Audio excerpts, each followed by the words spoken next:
ஆக்சுவலா பார்த்தீங்க அப்படின்னா, welcome to VSA break.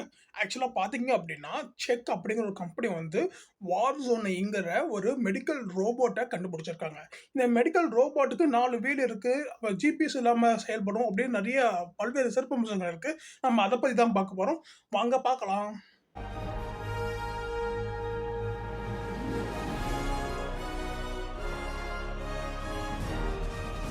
Check நாட்டை சேர்ந்த எல்பிபி என்ற நிறுவனம் செக் நாட்டை சேர்ந்த எல்பிபி என்ற நிறுவனம் போர் காலகட்டத்தில் மனிதர்களை காப்பாத்துறதுக்காக ஒரு ரோபோட் வந்து டிசைன் பண்ணியிருக்காங்க. ஓகேங்களா? இந்த ரோபோட் பார்த்தீங்கன்னா, ஐடிஇடி அப்படிங்கிற ஒரு பாதுகாப்பு ராணுவ எக்ஸ்போ ஓகேங்களா? ஒரு எக்ஸிபிஷன்ல ஒரு கண்காட்சியில வந்து இத நிறுத்தியிருக்காங்க. இது என்னென்னலாம் பண்ணும் பார்த்தீங்க அப்படின்னா, கேஷுவாலிட்டி எவாக்குவேஷன் ஓகேங்களா? கேஷுவாலிட்டி எவாக்குவேஷன் அதுக்கப்புறம் எமர்ஜென்சி ஆப்பரேஷன்ஸ் வந்து இதெல்லாம் பண்ணும் அப்படின்னு சொல்லப்பட்டிருக்கு. ஓகே. என்னென்ன லாஜிஸ்டிக் எமர்ஜென்சி ஆப்பரேஷன்ஸும் பண்ணும் சொல்லப்பட்டிருக்கு. இந்த அட்டானமஸ் வெஹிக்கிள் ரோபோட் இருக்கு பார்த்தீங்களா? இந்த அட்டானமஸ் வெஹிக்கிள் ரோபோட் வந்து பார்த்தீங்கன்னா, 9 ஃபீட் வந்து அ உயரம் ஓகேங்களா? 9 ஃபீட் உயரம், 9 ஃபீட் அகலம். அதுக்கப்புறம் பார்த்தீங்க அப்படின்னா, இந்த அட்டானமஸ் ரோபோட் வந்து ஜிபிஎஸ் நேவிகேஷன்ஸ்லாம் கிடையாது. ஜிபிஎஸ் இல்லாம உருவாக்கியிருக்காங்க. அதாவது இது எந்த பாதைய சூஸ் பண்ணணும்னு வந்து இதுவே தானா சூஸ் பண்ணிக்கும். ஓகேங்களா? தடைகள் இல்லாத பாதை ஓகேங்களா? இப்போ ஒரு ராணுவ வீரர் படைய வந்து இத ஃபாலோ பண்ணிட்டே போகும். அந்த இடத்துல வந்து ஏதாவது ஆப்ஸ்டாக்கிள்ஸ் தடைகள் ஏதாவது இருந்துச்சு அப்படின்னா, அத தவிர்த்துட்டு தடைகள் இல்லாத பாதையில வந்து செல்லக்கூடிய வகையில வந்து இந்த ரோபோட் வந்து டிசைன் பண்ணியிருக்காங்க. ஓகேங்களா?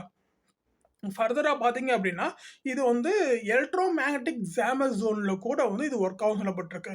இப்ப பார்த்தீங்க அப்படின்னா, சில மிசில்ஸ் வந்து பார்த்தீங்க அப்படின்னா, கொஞ்சம் நெறைய எலக்ட்ரோ மேக்னடிக் ரேடியேஷன்ஸ வந்து எக்ஸ்போஸ் பண்ணும். ஓகேவா? அந்த அந்த அந்த டைம்ல கூட இந்த ஆட்டோனமஸ் வெஹிக்கிள் ரோபோட் வந்து செயல்படும் அப்படின்னு சொல்லப்பட்டிருக்கு. ஆ இந்த ரோபோட்டோட இன்னொரு சிறப்பம்சம் என்னன்னு தெரியுமா? இந்த ரோபோட் வந்து எலக்ட்ரோ ஹைப்ரிட் ஓகேவா? எலக்ட்ரோ ஹைப்ரிட்னா இது எலக்ட்ரிக் கரண்ட்லயும் பேட்டரி சார்ஜ் ஆகியும் இது செயல்படும். அதே சமயத்தில பெட்ரோல், டீசல் இன்ஜின்லயும் செயல்படும். So that is called as hybrid. 2 வகையான சூழல்ல வந்து இதோட ஃபியூயல் கெப்பாசிட்டி இருக்கு. ஓகேங்களா? நெக்ஸ்ட் பார்த்தீங்க அப்படின்னா, சில சில சூழல்கள் அதாவது போர்க்காலத்துல வந்து சில சூழல்கள் வந்து அன்எக்ஸ்பெக்டடா இருக்கும். நெறைய ராணுவ வீரர்கள் எதிர் நாட்டு ராணுவம் வந்து சில அன்எக்ஸ்பெக்டட் மூவ்மெண்ட்லாம் காட்டுவாங்க. அந்த என்வைரன்மென்ட்ல கூட வந்து இது செயல்படக்கூடியதாக வந்து டிசைன் பண்ணி வச்சிருக்காங்க. இப்ப நம்ம வீடியோ கேம் விளையாண்டுருப்போம். ஓகேங்களா? வீடியோ கேம் விளையாடும்போது நம்ம என்னென்ன பண்ணியிருப்போம்னு பார்த்தீங்க அப்படின்னா, ஆ சம் கன் எடுத்து ஷூட் பண்ணிட்டே இருப்போம். புல்லட்ஸ் இருந்துச்சுன்னா என்ன பண்ணுவோம்? அதுக்குன்னு ஒரு ஸ்பெசிஃபிக்கா இடம் இருக்கும். அங்க நம்ம போய் புல்லட்ஸ் போய் எடுத்துட்டு வந்துருவோம். ஆனா, போர்க்கால கட்டத்துல நம்ம முன்னேறிட்டு இருக்கும்போது ரியல் லைஃப்ல இதெல்லாம் பண்ணவே முடியாது. ஓகேவா? இப்ப என்ன பண்ணோம் அப்டின்னா, இந்த ஆர்ம்டு வெஹிக்கிள் இருக்குல்ல, இந்த ரோபோட்டிக் ஆர்ம்டு வெஹிக்கிள் இருக்குல்ல, இந்த ரோபோட்டிக் ஆர்ம்டு வெஹிக்கிள் வந்து எமர்ஜென்சி கிட்ஸ் மட்டும் இல்லாம, இது வந்து ஆர்மடு பீப்பிள்ஸ்க்கு வந்து வெப்பன் சப்ளை பண்றதுக்காகவும் இது செயல்படுது. ஓகேங்களா?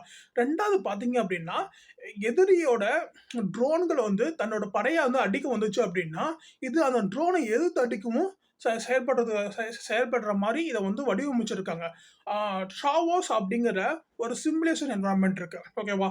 ஒரு போர்க்கால பிளாட்ஃபார்ம் இருக்கு. ஓகேவா? போர்க்காலம் மாரி ஒரு வார் ஜோன் மாரியே ரெடி பண்ணி வச்சிருப்பாங்க.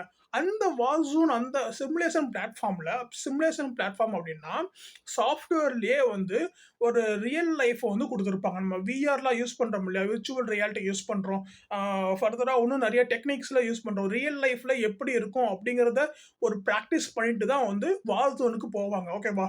அந்த ரியல் லைஃப்போட பிளாட்ஃபார்ம் பேர் டாரோஸ் ஓகேங்களா? டிஏஆர்ஓஎஸ் ஓகேங்களா? இந்த பிளாட்ஃபார்ம்ல இந்த போர் சூழல்களில் ஓகேவா? என்னென்ன போர் சூழல்கள் இருக்கும்? ஓகே. எனக்கு தெரிஞ்சு என்னென்ன போர் இருக்கும். கெமிக்கல் பாம்ப்ஸ் எக்ஸ்ப்ளோசிவ்ஸ் டைம்ல கூட எப்படி செயல்படணும் அப்படிங்கிற ஒரு போர் சூழல் இருக்கும். 2வது எதிரிகள் எங்க இருக்காங்கன்னே தெரியாது. பட் வந்து புல்லட்ஸ் மட்டும் வந்து கன்டினியூஸா சப்ளை ஆயிட்டே இருக்கும். ஓகேவா? நம்ம இந்திய ராணுவம் செஞ்ச ஒரு விஷயம் ஞாபகத்துக்கு வருது. என்னன்னா, ஆ ஒரு தீவிரவாத குழுக்கள் வந்து ஒரு பார்டர போய் நெருங்குவாங்க. பார்டருக்கு போய் நெருங்கும்போது திடீர்னு மண்டையில அடிபட்டு செத்து போயிருவாங்க. எப்படின்னு பார்த்தீங்கன்னா, அந்த இடத்துல ஒரு ரிவர் இருக்கும். அந்த ரிவர்க்குள்ள பதுங்கியிருப்பாங்க இந்தியன் ஆர்மிஸ்.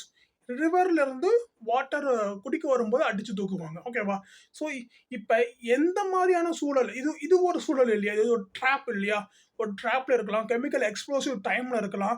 அ இல்ல வேற ஏதாவது வார் ஜோனா இருக்கலாம். ஓகேவா? எந்த வார் ஜோன்லயும் வந்து எந்த ட்ராப்ஸ்லயும் மாட்டாம இது செயல்படுற மாரி செயல்பட்டுருக்காங்க.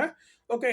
ஆ பக்கத்து நாட்டுல ஒரு வார் நடந்துச்சுல்ல, அந்த வார்ல திடீர்னு வந்து ஒரு ஹெலிகாப்டர் பறந்து வந்து அடிக்கும்போது, நம்மளுக்கு தான் சப்போர்ட் பண்ணுதுன்னு நெனச்சு அவங்க செயல்படும்போது, இல்ல ஆக்சுவலா வந்து இது மாரியான வார் ஜோன்லாம் வந்து அவங்க வச்சிருந்தாங்க. எதிரி நாட்டு வச்சிருந்தாங்க அப்படிங்கிற மாரி அன்எக்ஸ்பெக்டட் மூவ்மெண்ட்லாம் வந்து இது ஃபேஸ் பண்ணக்கூடிய அ திறன் கொண்டதாக இத வந்து வடிவமைச்சிருக்காங்க.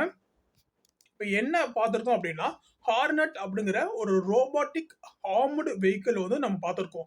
இந்த ரோபோட்டிக் ஆர்ம்டு வெஹிக்கிள் வந்து ஜிபிஎஸ் சப்போர்ட் இல்லாமயே செயல்படக்கூடியது. ஓகேங்களா? ஜிபிஎஸ் இல்லாமயே செயல்படக்கூடியதா வடிவமைச்சிருக்காங்க. இதோட பாதைய வந்து இதுவே சூஸ் பண்ணிக்கும். படைகளுக்கு பின்னாடி ஃபாலோ பண்ணிக்கிட்டே போகும். ஃபாலோ பண்ணிக்கிட்டே போய் ஏதாவது தடைகள் இருந்துச்சுன்னா, அந்த தடைகள தவிர்த்துட்டும் ஃபாலோ பண்ணிக்கிட்டே முன்னேறிட்டே இருக்கும். ஓகேங்களா? இது வார் ஜோன்ல வந்து பயாலஜிக்கல், ரேடியாலஜிக்கல் ஆ அதுக்கப்புறம் நியூக்ளியர் வார் டைம்ல இதெல்லாம் எப்படி வந்து செயல்படணும் அப்படிங்கிறது எல்லாத்தையும் வந்து இத வந்து டிஸ்ப்ளே பண்ணி வச்சிருக்காங்க. இதுல வந்து ப்ரோகிராம் பண்ணி வச்சிருக்காங்க. இத வந்து டெஸ்ட் பண்ணியும் வச்சிருக்காங்க. ஓகேங்களா? அதுக்கப்புறம் இந்த வாகனங்களுக்கு சேதாரம், இந்த ரோபோட்டிக் வெஹிக்கிளுக்கு ஏதாவது சேதாரம் ஆச்சு அப்படின்னா, அந்த டைம்ல அது எப்படி ஃபங்ஷன் ஆகணும் அப்படிங்கிறது முதற்கொண்டு இதுல வந்து டெக்னாலஜிய வந்து நவீனத்துவம் பண்ணி வச்சிருக்காங்க. ஓகேங்களா? இது மாரியான எல்லா சிறப்பம்சமும் நம்ம பார்த்தாச்சு. உங்களுக்கு ஏதாவது டவுட்ஸ் இருந்துச்சு அப்படின்னா கமெண்ட்ஸ்ல கேளுங்க. ஓகே. உங்களுக்கு இந்த வீடியோ புடிச்சிருந்துச்சு அப்படின்னா லைக் பண்ணுங்க, ஷேர் பண்ணுங்க, சப்ஸ்கிரைப் பண்ணுங்க. மறக்காம பெல் ஐகான கிளிக் பண்ணுங்க. ஓகே. Thank you.